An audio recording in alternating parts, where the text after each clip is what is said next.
So the data structure we are discussing now is list. Ah, je commence en français. Donc, la prochaine structure de données que nous discutons, ce sont les listes. Et les listes, je vais juste dire, une liste est un objet qui peut contenir n'importe quel type d'objet, y compris d'autres listes. Et pour cette raison, on les appelle les objets récursifs. Donc, tout ce qu'on a pu discuter avant, et même ce qu'on n'a pas discuté comme structure d'objets ou bien de données, une liste peut prendre tout ça. Donc, vraiment, tout ce que vous pouvez imaginer, vous pouvez mettre ça dans une liste. Donc, une instance.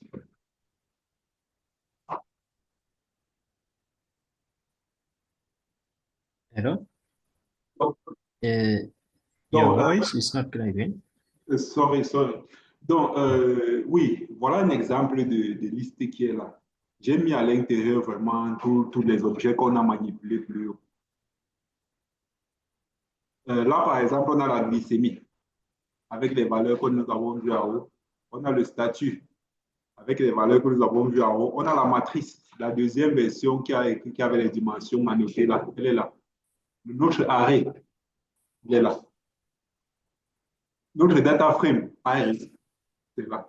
Donc, vous voyez, on peut mettre absolument tout dans une liste, y compris d'autres listes.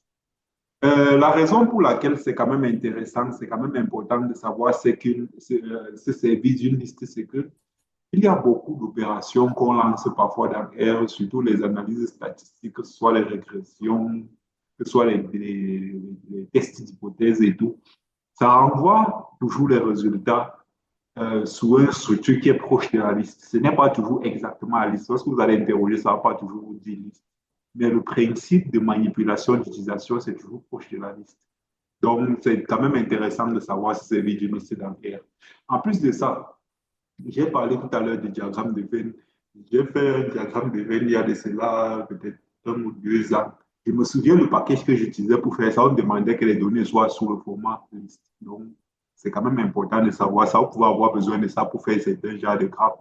Si je ne me trompe pas, les choses comme les diagrammes de Sankey, vraiment, ça veut que les données soient sous la forme d'une liste.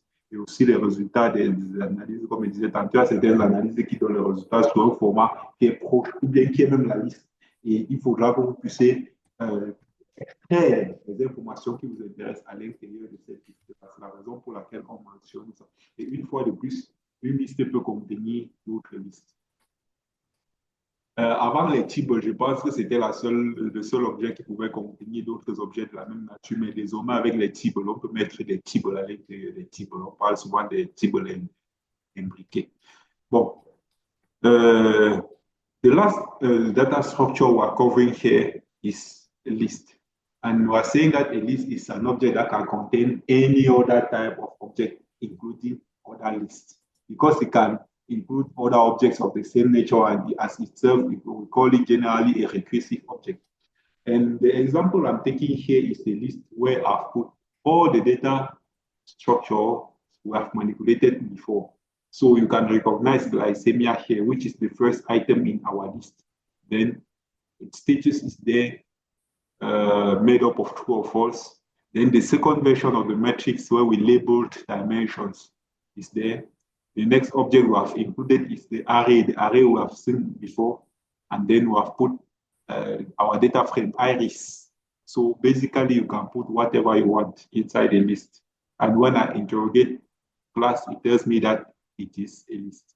And we also said that a good reason for you to get a bit familiar or really familiar with this is that there are a lot of statistical tests like hypothesis testing, regression analysis, and other analysis like that.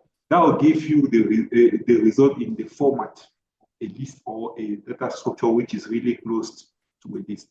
And if you know how to use a list, generally you will be able to manipulate those objects efficiently and get out of it what is interesting for you. So that's what I can say about the relevance of the list. And also, not only those result of analysis, there are some graphs, for example, where you want to do with R, they tell you that the data needs to be in the format of a list. So when you'll be reading to improve, to deepen your understanding of R, when you see them creating lists, don't don't hesitate, just go ahead and create your own and do whatever they're doing there. It's also a very interesting data structure here in R.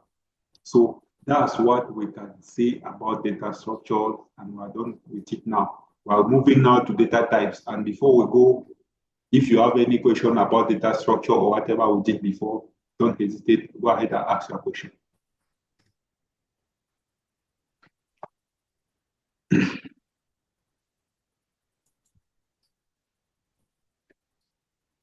OK.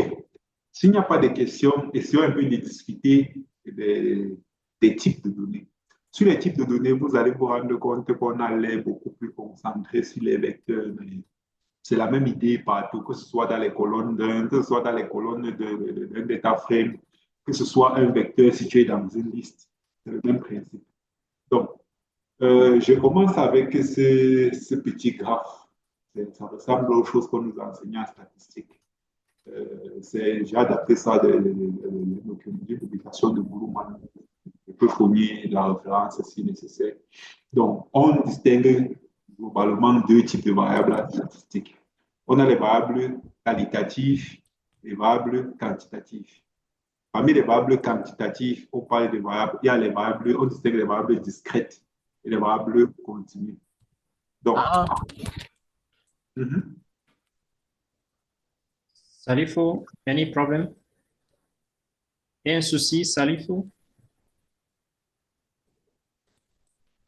Okay. Non, ça va. J'étais un peu préoccupé, quoi. J'étais en chair, je faisais la rupture, c'est bon. D'accord, d'accord. OK. Donc, ceci, c'est une manière plutôt globale de concevoir les types de variables en statistique. Vous savez, il faudra pouvoir faire la traduction entre ce qu'il y a dans les livres de statistiques et les logiciels. Dans les logiciels, on ne va pas appeler ça exactement de la même manière, mais il y a une certaine correspondance. Parfois, il y a les ajouts, ainsi de suite. Donc, par exemple, commençons par faire la différence entre une variable discrète et une variable continue. Mais ici, j'aimerais que quelqu'un vienne m'assister. Est-ce qu'il y a un participant là qui peut nous dire quelle différence il ou elle fait entre une variable discrète et une variable continue? Est-ce que quelqu'un La différence entre variables discrètes et continues. Yes, please, can somebody help us with the difference between discrete and continuous variable? What's your understanding of those two concepts?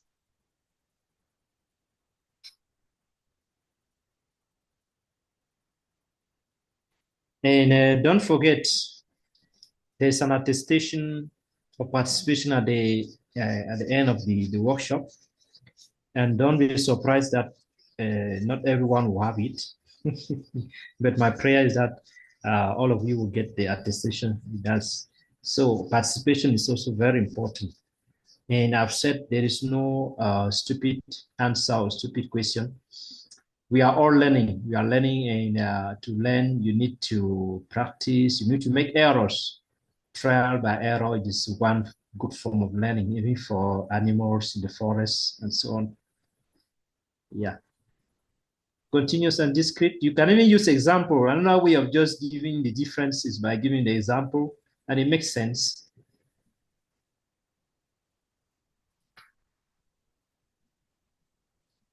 Bon, pour qu'on s'éternise aussi, il faudra que j'explique le contenu, n'est-ce pas?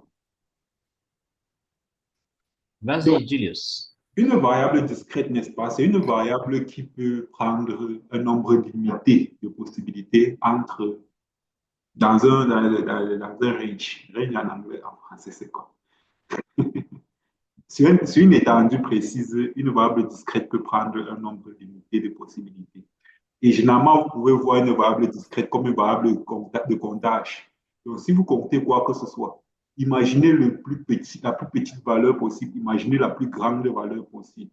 Entre ces deux extrémités, le nombre de possibilités est limité parce que c'est un comptage. Si je prends un exemple, vous êtes en train de faire un inventaire d'oiseaux, j'imagine, dans une forêt. Imaginons que le jour où vous n'avez rien trouvé, prenons 0. Je ne sais même pas si c'est possible, mais supposons qu'un jour, le jour où l'inventaire vraiment pour vous c'est 0, et les jours où vous avez les meilleurs résultats, vous êtes dans les 200.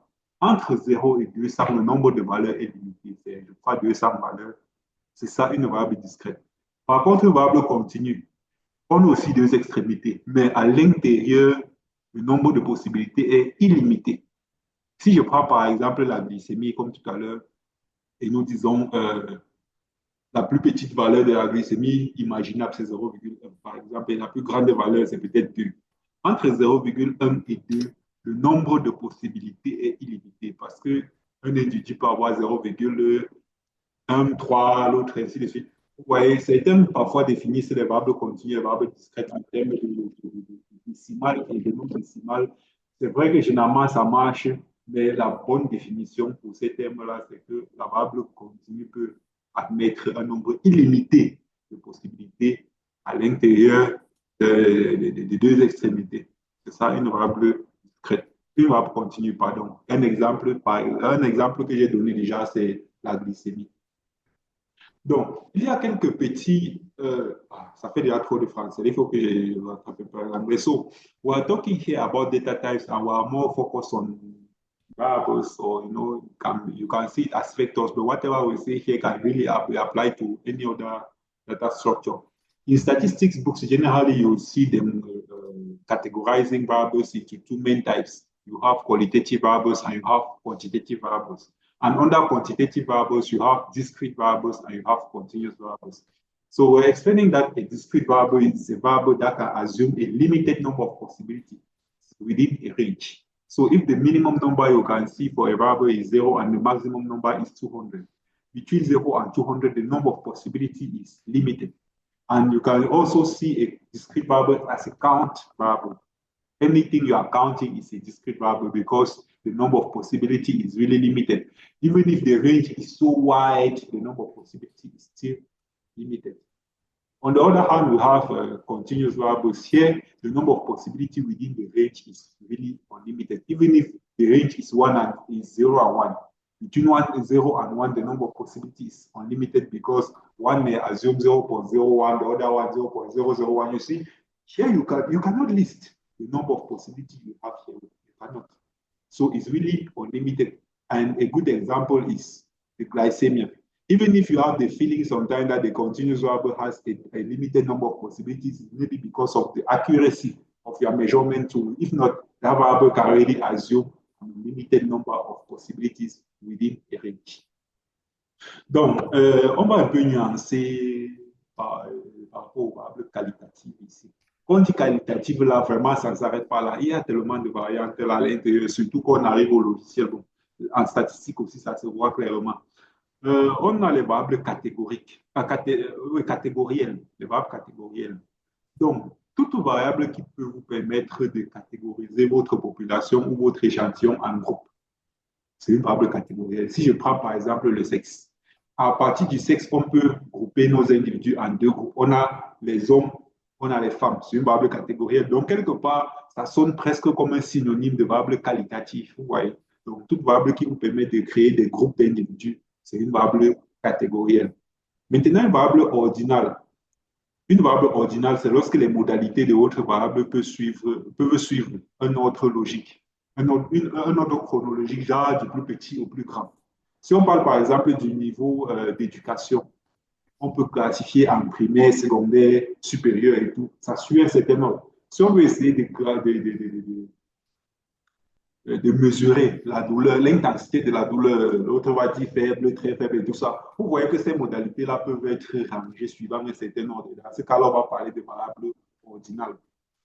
Là, on n'est pas vraiment dans R. Là, on est en train de discuter de manière générale. Après, on va voir comment R comprend toutes ces choses-là. Maintenant, une variable binaire. Une variable binaire, c'est une variable qui n'a que deux valeurs possibles. Quand elle prenait par exemple le sexe, homme-femme, c'est deux possibilités. Si on prend par exemple quoi, le statut d'infection, c'est négatif et positif. Donc là aussi, c'est une variable binaire.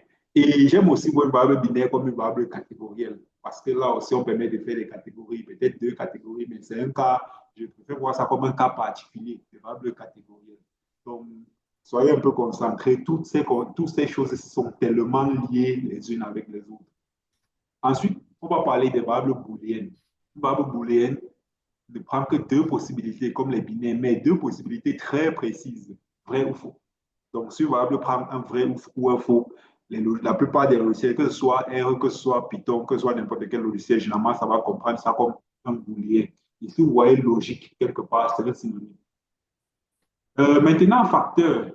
Facteur, c'est aussi une variante de catégoriel. Enfin, je préfère même voir ça comme une catégorielle, mais c'est une spécificité qu'on a dans R.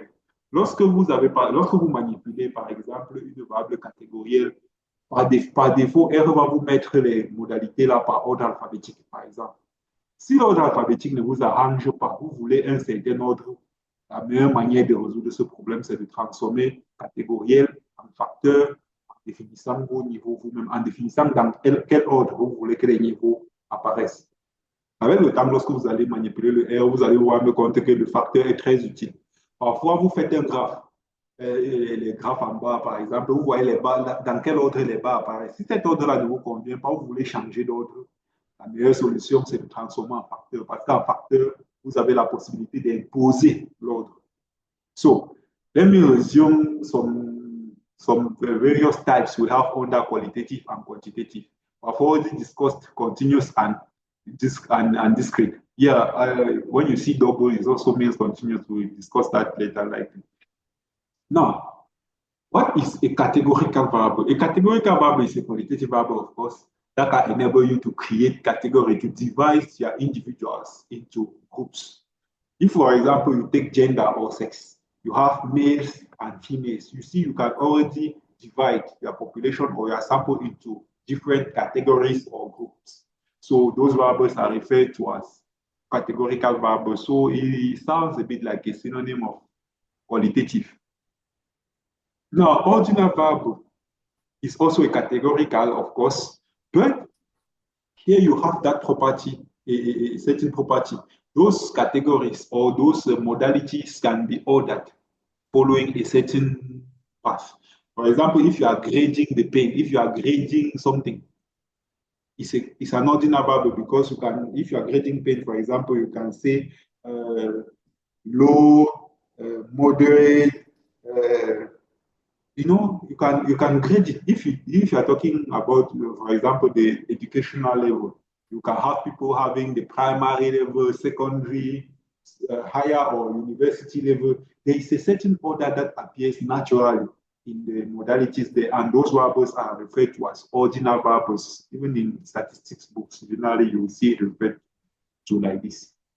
Now, the next variable data type we are discussing is the binary.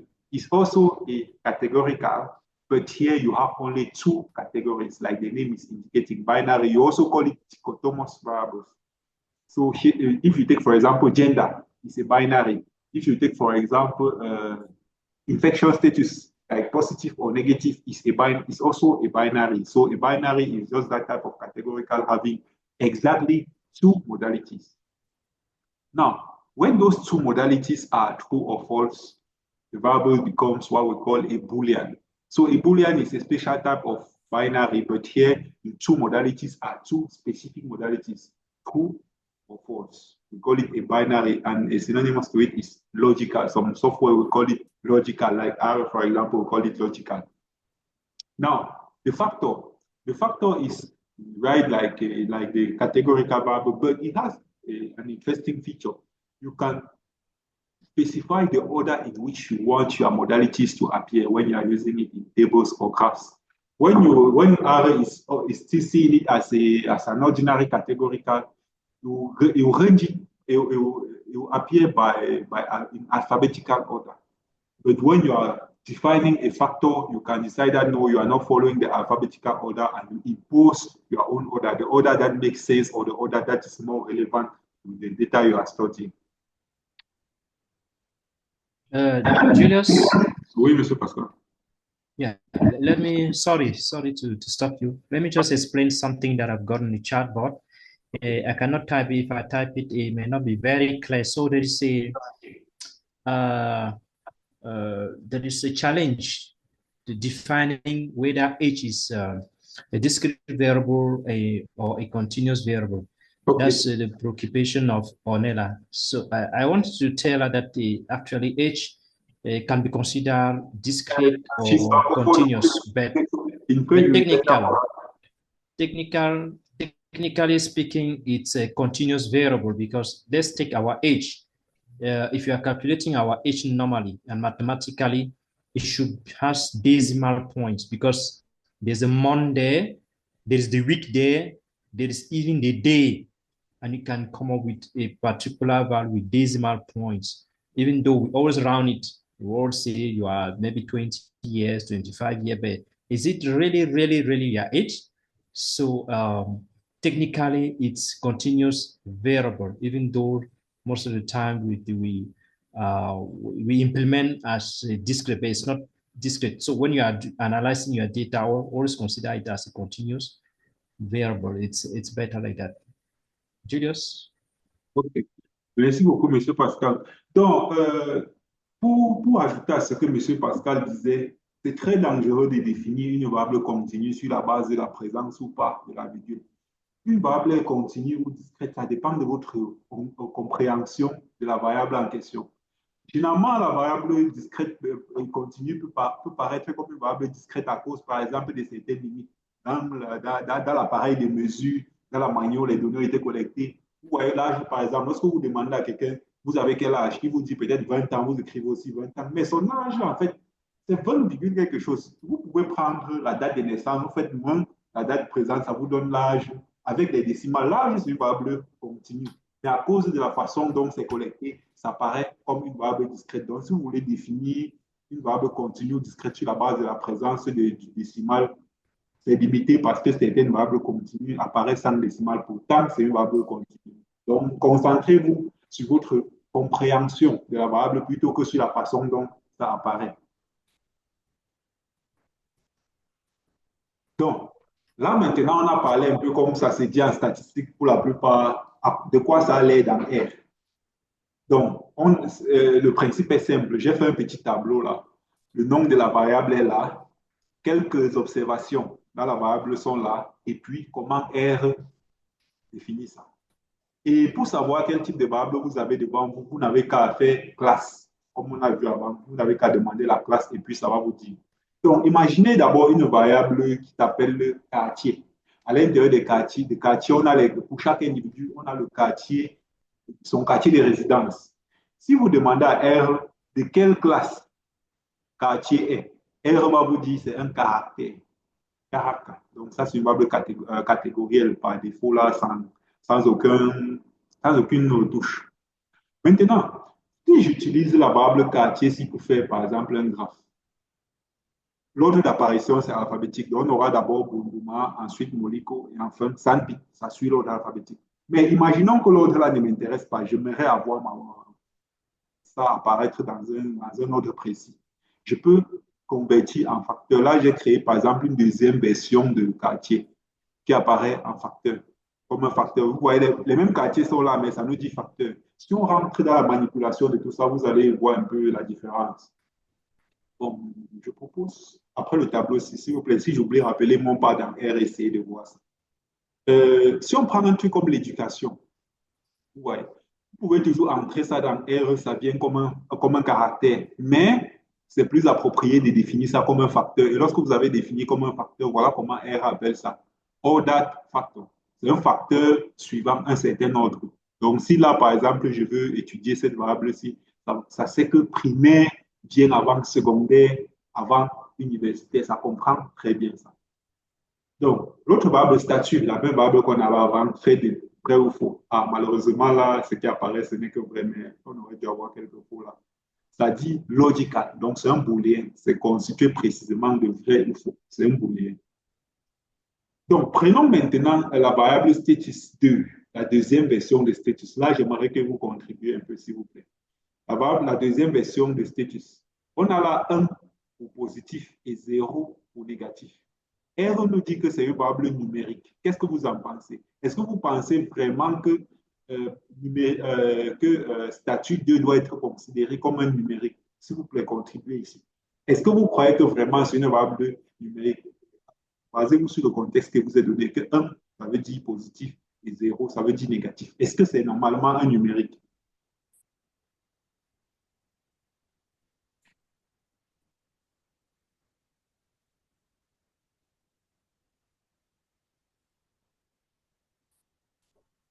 Donc, là, j'aimerais une fois... Belkas dit non. Ah, d'accord. Oui, ça, c'est très bien vu.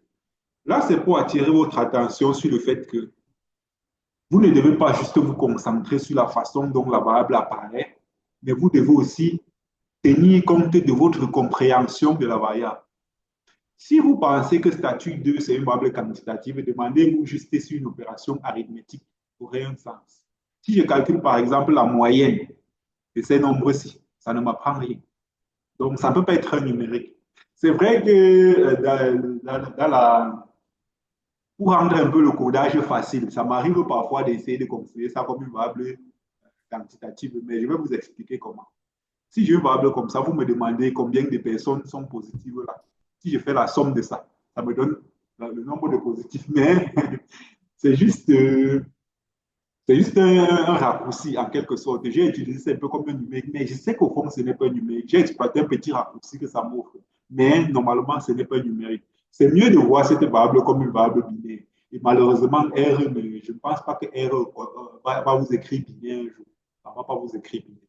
Donc, binaire dans R peut apparaître sous n'importe quelle forme, mais vous basez sur votre compréhension de la variable que vous travaillez. Par exemple, tel que ça apparaît là, si vous voulez faire une régression logistique pour évaluer les facteurs de risque d'une maladie, c'est mieux que positif soit 1 et négatif soit 0. Ça va bien apparaître là comme numérique, ce n'est pas un problème. Mais lorsque vous allez lancer votre régression logistique, R va traiter ça comme il faut. Donc, c'est un binaire fait de 0 et de 1. C'est comme ça qu'il faut généralement mettre vos variables pour lancer votre régression logistique. Bon, si vous mettez aussi sur le format booléen, ou pour positif et false pour négatif, ça marche aussi parce que, j'ai oublié un petit détail, dans une variable booléenne, où vos 0 et false vaut 1. C'est pour ça que lorsque vous avez une variable comme ça, si vous faites somme, ça va vous donner un nombre de trous. Je propose qu'on a un peu dans R pratiquer ça tout à l'heure. Si on prend la variable glycémie, par exemple, vous voyez que la glycémie, là, est constituée de ces valeurs, bon, les valeurs décimales et tout. R nous donne ça comme un numérique. Mais à cause de notre compréhension de la variable, on sait que ça, c'est une variable continue. On sait que c'est une variable continue. Là. Et enfin, voilà une variable discrète. Le comptage d'oiseaux, l'exemple que je prenais tout à l'heure, voilà le compte que vous avez eu à chaque enquête, je ne sais pas moi, ou par site, ou par je ne sais quoi. R va vous appeler une variable discrète comme un integer. Integer, ça veut dire whole number, donc une valeur sans décimale. Malheureusement, c'est comme ça que ça prend ça. Donc, il y a un petit exercice là, mais avant ça, je propose qu'on aille à R. Qu'est-ce qu'on était supposé aller voir R? On était supposé voir la différence entre quartier 1 et quartier 2. Donc, je vais créer un nouveau script. Il suffira que je vienne prendre les valeurs là, data types. Bon. Julius? Oui, monsieur Pascal. Yeah, I would suggest you zoom in.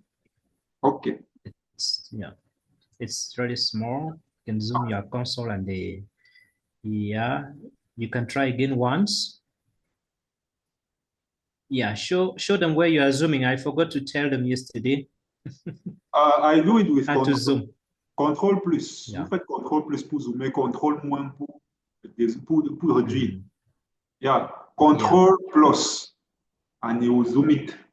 You increase the size, then control minus, you decrease. Now to reset it the way it was before, you can do control 0. It brings it back to the size it was. So if I open the script here, and I take, for example, quarter 1 and quarter 2,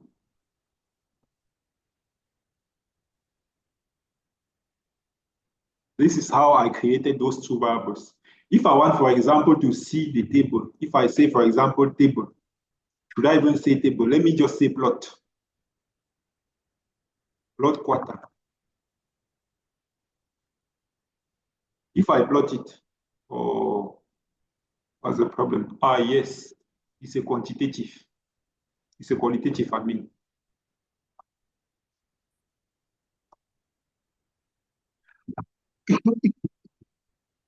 use the function plot. Plot. But the problem applies only on vectors.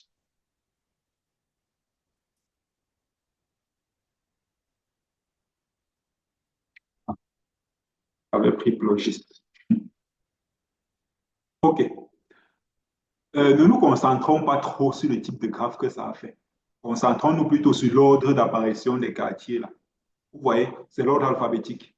Si ce n'est pas l'ordre alphabétique qui vous arrange, vous pouvez changer ça en créant un facteur. Vous voyez là, par exemple, il dit quartier 2 reçoit le facteur de quartier. Il peut là spécifier dans quel ordre les niveaux apparaissent en disant levels equals. Ah là là. Monsieur Pascal, I don't know if you updated your own R Studio. The way it is suggesting things now, it is going very fast. It's not just suggesting the function, it is suggesting a type of completion that is taking the whole block of code. Yeah, I don't always like to update. Yeah, I don't always update until I get more challenges, then I can update my R. Yeah. This version, especially when you're online, it is not only suggesting completion of the function, it is suggesting the completion of the whole block. So let us imagine I wanted the quarters to appear in this order, Moliko, Bunduma, and Sanpi. I don't care about the order anymore. I mean, I don't care about the alphabetical order. If I create the quarter 2 this way, what's the problem here? Brackets. Yeah. If I plot now, quarter 2, I should plot quarter 2 instead.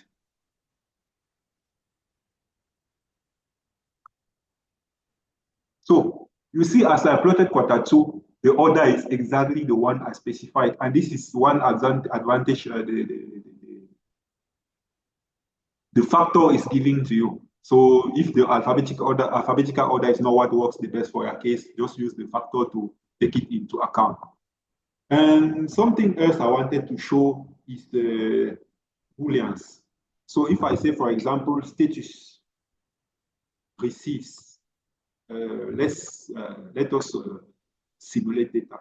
So if I say status receives, let us simulate true or false like 20 times, and we use replace equals true.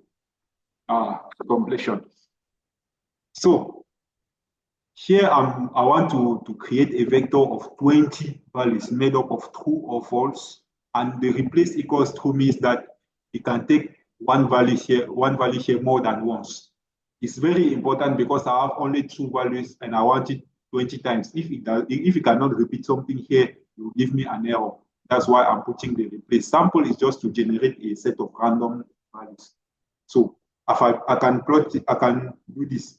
If I say, for example, table of status, Mr. Pascal, see, I've not pressed anything. It's suggesting table of that. When did you update it? I don't know. It's been like 1 month or a bit less. So if I press tab, it will just take it. I'm discovering too. So if I do, for example, table of that status, it is giving me the number of positive and the number of false and the number of true. And as I was telling you, in a Boolean variable, true is 1 and false is true. Let us prove it and say sum of status. It tells us that the sum of status is 13, which is equal to the number of true. So those are small tricks you can use when you are coding. When you know how R manipulates those 2 types of data, you can use that advantage. If for example, I was dealing with a disease, the column is made up of true or false. You ask me the number of positive. Instead of doing this table and show things that must not be relevant, I can just do the sum and it will give me the total number of true. We are 3 minutes away from the end of this session, so we can take some questions. Yeah, before we start the question, I want to tell the audience that you should not bother so much about the detail of the syntax. I know some may be asking themselves, but what does all these symbols inside this code mean? But don't bother so much. Just understand what he's trying to explain. And then as you go deeply, progressively into R, then you will come to understand how you can really get the syntax for the various codes. And it's true also practice. So just get the point, what he's trying to explain. Don't want, I will not, it will not be good that you want to learn everything at once. Okay? Learn just what he's trying to explain to you. And that's how you learn a programming language. You want to embrace everything at once. That's when you become frustrated because you think that you are not knowing anything. So just get just what he wants. Because there are so many things that can be explained here, but we don't want to go into all at once. We are explaining it progressively. Donc, ne vous dérangez pas trop à vouloir comprendre tous les détails qui sont là. Et comprenez juste ce qu'il veut vous expliquer. Progressivement, avec le temps dont vous apprenez, c'est comme ça. Là, on ne peut pas apprendre tout au même moment. Donc, s'il y a des questions, vous posez, on a encore moins de 2 minutes pour arrêter la session. Et quand ça va s'arrêter, donc, vous cliquez sur le même lien. So you should click on the same link, and I'm sure we'll have another session again before we end the day. Julius will tell us. So please ask your question now. Yes, Ornella wants to ask a question. Ornella? Oui, bonsoir et merci, Julius, pour cette présentation. Bon, ce n'est pas vraiment une question, c'est beaucoup plus une préoccupation. D'accord. C'est vrai que ce soir, ma connexion me joue vraiment des tours. Donc, je ne sais pas si j'ai raté peut-être une explication, mais je voudrais, ma préoccupation, c'est la suivante. Bon, depuis qu'on a commencé, on ne parle pas des plots et tout. Subitement, Julius, tu nous fais un exemple dans R avec les plots. Moi, je sais pas d'où ça sort, ce que c'est. Et donc, j'aimerais que, je sais pas, c'est une doléance aussi, Une fois qu'on de essaye je sais pas à pas. Déjà, où est-ce que tu prends les quata, les quata 1,